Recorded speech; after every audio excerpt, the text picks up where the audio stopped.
Assalamualaikum warahmatullahi wabarakatuh. Perkenalkan, nama saya M. Khairuddin, mahasiswa dari Institut Teknologi Aditama Surabaya, jurusan Sistem Informasi.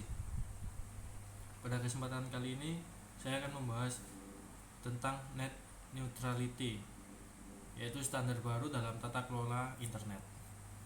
Network neutrality ini berangkat dari sebuah filosofis untuk menuju kesejahteraan konsumen yang berhadapan secara langsung dengan ISP sebagai korporasi. Dengan adanya regulasi network neutrality, hal tersebut dapat membawa posisi konsumen yang lebih seimbang terhadap ISP dan mencegah ISP untuk menerapkan harga yang lebih tinggi secara tidak proporsional untuk mengantarkan data tertentu melalui internet. Perlu ditegaskan bahwa prinsip network neutrality tidak mengatur dan mempermasalahkan tentang konten, melainkan network neutrality hanya sebagai prinsip untuk memberikan jaminan terhadap pengguna atau konsumen bahwa internet tetap bersifat terbuka dan tidak diskriminatif bagi pengguna dalam mengakses konten yang ada. Selanjutnya,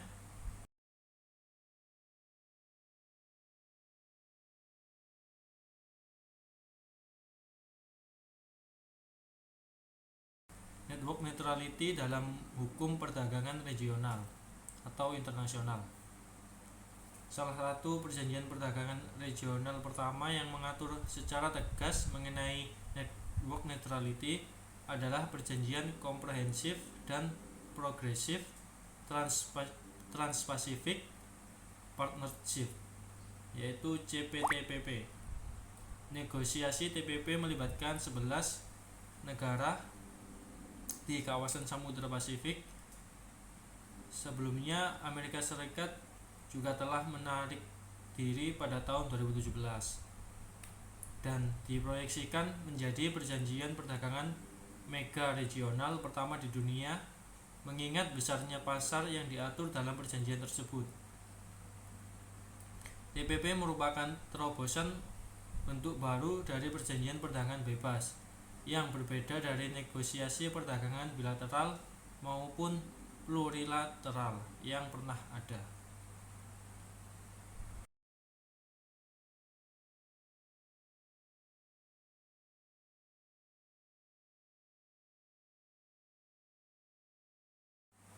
Selanjutnya yaitu kebijakan network neutrality di Indonesia.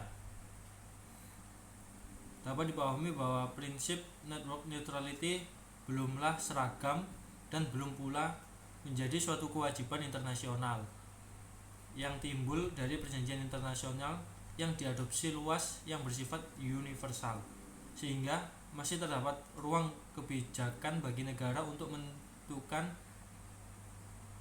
pendekatannya masing-masing dalam hal tata kelola internet. Prinsip network neutrality sendiri masih sangat relatif asing dalam peraturan perundangan terkait telekomunikasi dan internet di Indonesia. Selain itu, belum ada publikasi dan literatur hukum teknologi yang secara khusus membahas tentang aspek network neutrality di dalam secara komprehensif. Beberapa pengamat dan aktivis juga telah mencoba untuk menjembatani kekosongan diskursus tersebut melalui tulisan-tulisan populer baik di media cetak maupun elektronik. Hingga saat ini tidak ada keseragaman dari praktik penerapan network neutrality. Hal ini mengingat regulasi internet di masing-masing yurisdiksi dipengaruhi oleh karakteristik dari pasar telekomunikasi dan tingkat pembangunan infrastruktur yang ada. Namun pada dasarnya, menurut Stover, terdapat 4 model pengaturan atas manajemen lalu lintas internet, antara lain yaitu yang pertama, model kendali pemerintah yang ketat oleh pemerintah kepada ISP untuk menerapkan network neutrality menurut cara yang ditentukan. Yang kedua, model transparansi, yaitu tidak menerapkan regulasi seketat pendekatan sebelumnya, namun mewajibkan ISP untuk membuka penuh kepada publik praktik manajemen jaringan yang dilakukan. Yang ketiga, model internet yang tidak netral atau non-netral internet.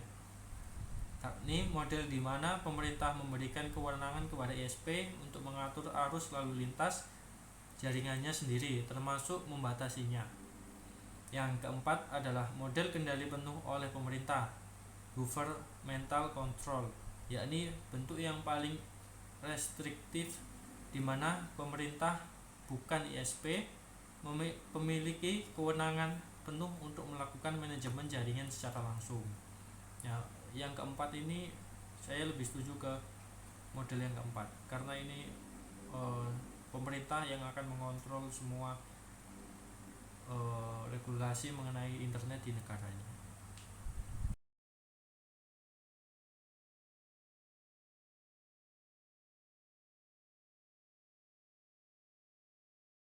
Begitu penjelasan mengenai network neutrality.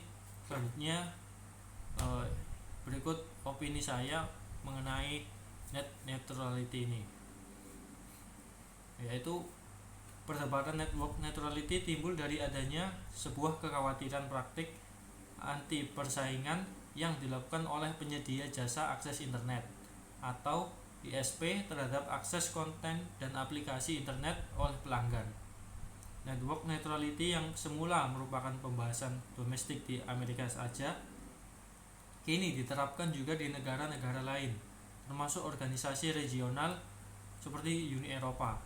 Namun demikian, terdapat variasi penerapan prinsip tersebut di masing-masing yurisdiksi.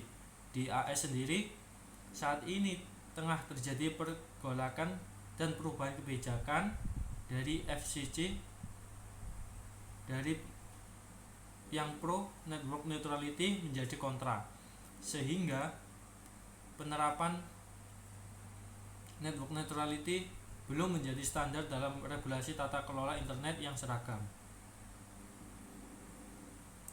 Namun demikian, terdapat penegakan hukum melalui rezim persaingan oleh FCC, jaminan standar kebebasan pilihan konsumen yang ditawarkan kepada pelanggan berdasarkan network neutrality tidak dapat serta-merta diartikan sebagai kebebasan menggunakan internet seluas-luasnya. Hal ini karena pada regulasi network neutrality itu sendiri terdapat sebuah persyaratan dan pengecualian, yakni konten tersebut haruslah sah atau legitimate dalam artian tidak melanggar hukum serta tidak mengganggu keamanan jaringan internet itu sendiri. Kedua parameter ini yang membatasi kebebasan memilih yang menjadi hak pelanggan. Pemblokiran total OTT oleh ISP dengan alasan yang anti kompetitif tentunya akan bertentangan dengan kepentingan konsumen untuk memilih aplikasi dan layanan yang dibutuhkannya, dan secara jangka panjang dapat menghambat inovasi itu sendiri. Dalam konteks hubungan kontraktual antara ISP dengan pelanggan merupakan pihak yang berada dalam posisi yang tidak seimbang. Untuk itu, perlu adanya aturan yang mencegah perlakuan ISP yang bersifat sewenang-wenang.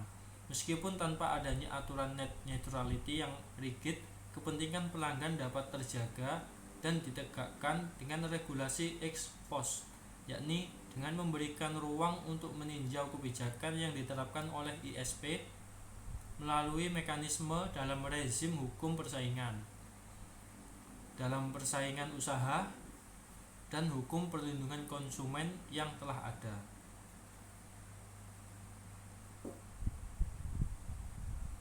Berikut penjelasan saya dan opini saya mengenai net neutrality. Kurang lebihnya mohon maaf. Wassalamualaikum warahmatullahi wabarakatuh.